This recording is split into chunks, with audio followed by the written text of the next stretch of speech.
Hello and welcome to the channel and our indoor barbecue. Today I'm going to show you how to make Boston butt in the oven, and it will be the best pulled pork you have ever tasted. So I hope you will stay tuned for that.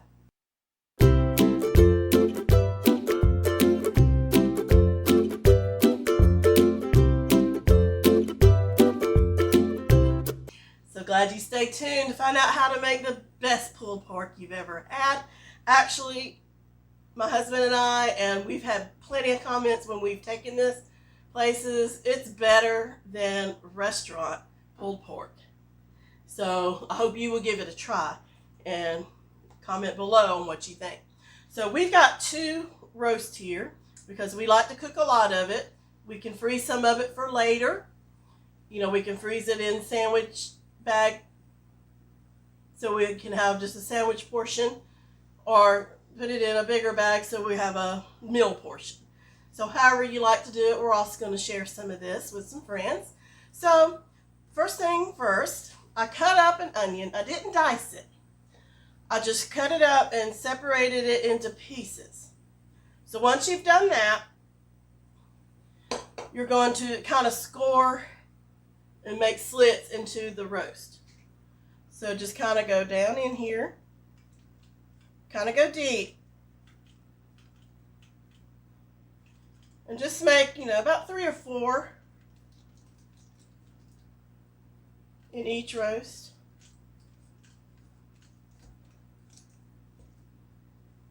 I'm kind of hitting bone here, but that's fine.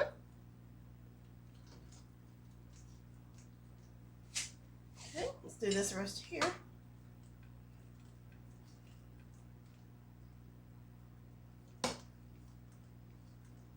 Use a sharp knife so you can get through, but be careful when you're using a sharp knife.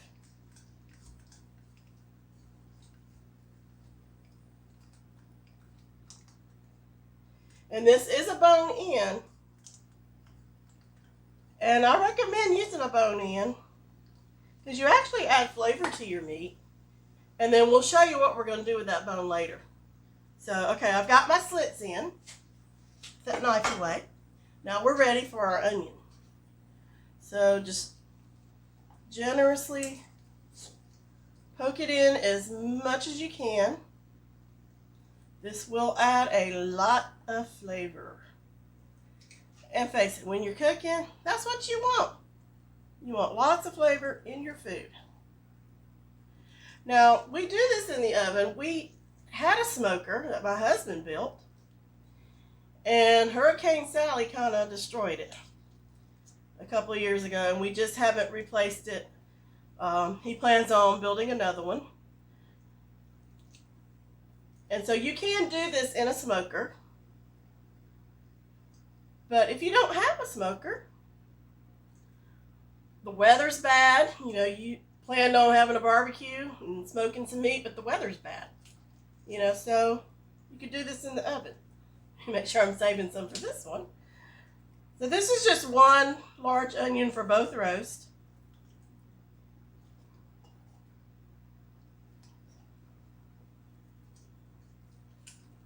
Just trying to get them in there and let this flavor distribute throughout the roast here.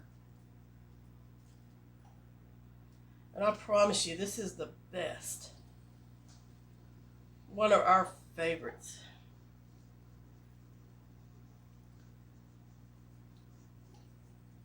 So just keep poking. And if you have some extra, just kind of put it around the side. Okay, so now we need a marinade that we're going to inject it and then pour the rest over the top. So for the marinade, I've already got it pre-mixed. We used 1/8 cup of honey, which was about what was in this jar, and we just used the rest of it. 2 tablespoons of Worcestershire and 2 tablespoons of liquid smoke. If you're cooking this inside, do not skip this. If you're cooking it in a smoker, you can probably bypass this if you like. But for indoor cooking in the oven, use the liquid smoke. Don't pass up on that. And about half a cup of hot water. It's kind of cooled off now, but it's fine. So you just mix that all together. And I'm going to use an injector to really get this inside the meat.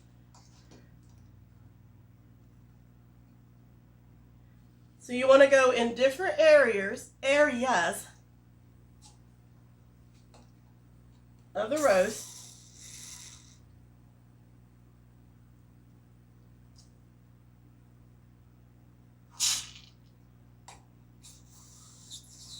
And this part's fun.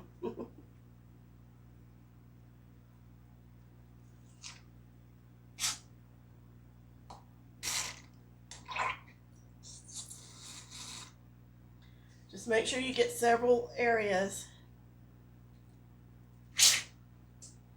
Okay, get the other roast on.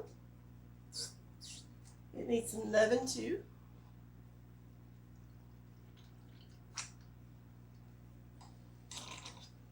I love injecting meat with marinades. It just, when you flavor the outside, but you want the inside flavorful too. Okay, let me get this over here so I can get this. You know, when it goes down a little bit, it's kind of hard to.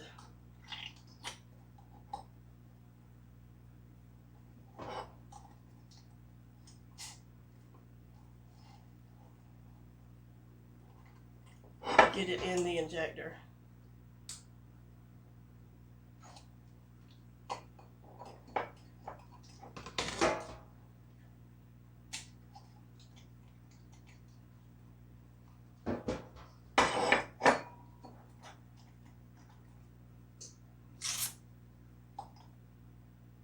Okay, I think I've got about what I'm going to get.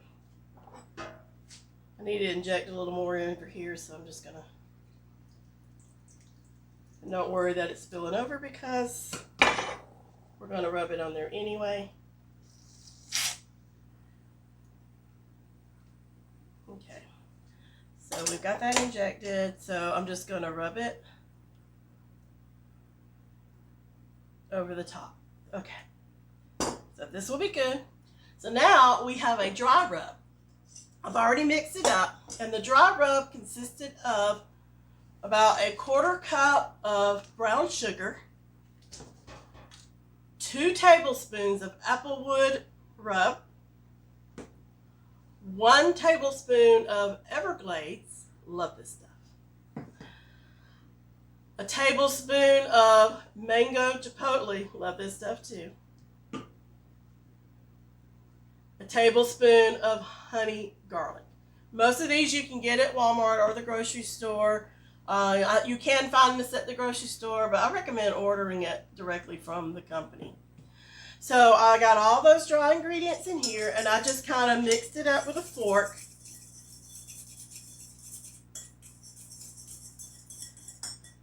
Now we want our roast to relax, so we're going to give him a nice massage. So I'm just going to sprinkle this on here, and then just give him a good massage here. And this is going to give a tangy, sweet flavor. You know, to kind of get down in the sides here. We put this in the pan before because we didn't want you seeing us struggle getting it out of the package and all that. Just make sure it's thoroughly covered. Oh, you are going to thank me for this recipe. It is amazing. Alright, so we've got all that in, and I failed to mention that I preheated my oven to 300 degrees. So that's already preheated. So this cooks about 6 hours. Yes, 6 hours. Because you need to cook it on low heat, slowly. And then all those flavors are just going to marinate in there. And come together and just, it's going to be wonderful. So I'm going to put a lid on mine. If you don't have a roaster with a lid, you can cover it with foil. We might take the lid off about the last half hour of cooking. So this is ready. I'm going to put the lid on, stick it in my oven, and I will meet you back in 6 hours. Oh my goodness. Look at this beautiful pork roast here. 2 pork roasts. Okay. Let's put a thermometer in here and see. These are still piping hot. I'm sure they are plenty done. They've been in the oven for 6 hours. Oh, I wish you could see it. So we can pull this apart with a fork, and there's also a bone in here that serves as a good cutting tool. My husband is the expert at that. So we're going to pause this video and he's going to join me in getting this all chopped up and ready to serve. And then we will have our pulled pork, our baked beans, and our coleslaw. So stay tuned. Now my husband's the one that usually prepares these, and he's the mastermind on how to chop it up. And he's the man behind the camera, so I want to introduce you to my husband who's coming now to assist me, and I'm going to back out of the way and let him have it. So here we go. Hello dear, how are you doing? I'm fine. I'm here to Assist cover me? the pork. Okay, thank you dear. I'm just going to sit behind the camera this time. Secret of this is letting the meat sit for a few minutes, and then if the bone, you just reach in here with mittens on because it's still hot, and it tears out just like so. The mittens are clean, we just cleaned them. Ah, there we go.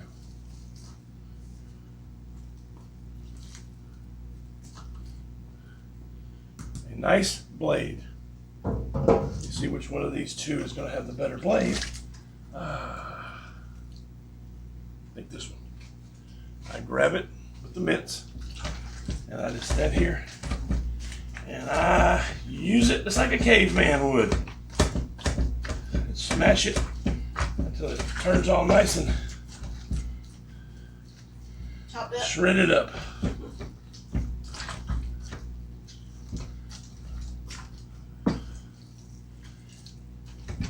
This is a lot easier to me than getting those tongs or the shredder things.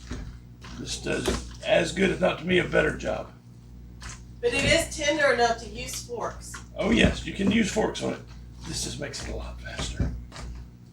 And you're not messing up anything else. That's the bone, so you know, you got nothing else you gonna do with that bone anyway.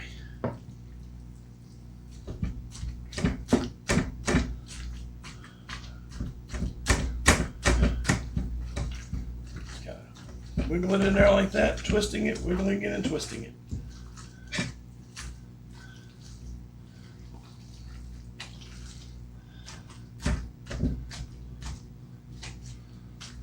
If I knew I wouldn't get in trouble, I'd just reach down and grab a handful and run to the back door. All in good time.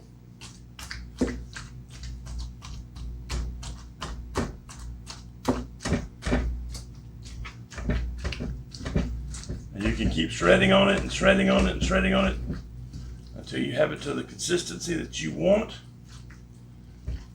And when you get done, if you have a dog, you can throw it out to the dog for something to chew on. If not, you can go right into the garbage and you have nothing to clean up. Utensil-wise. Utensil-wise. But we will be using tongs to serve it with.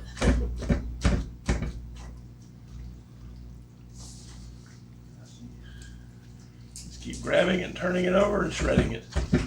That is looking good, huh?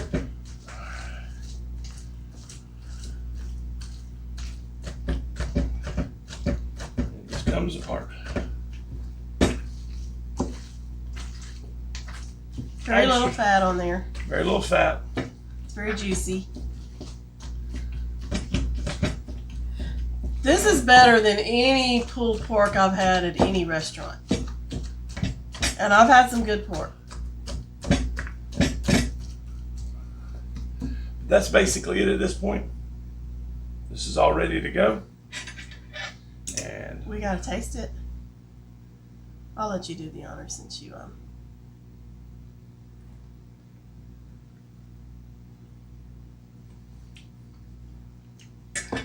two bits up.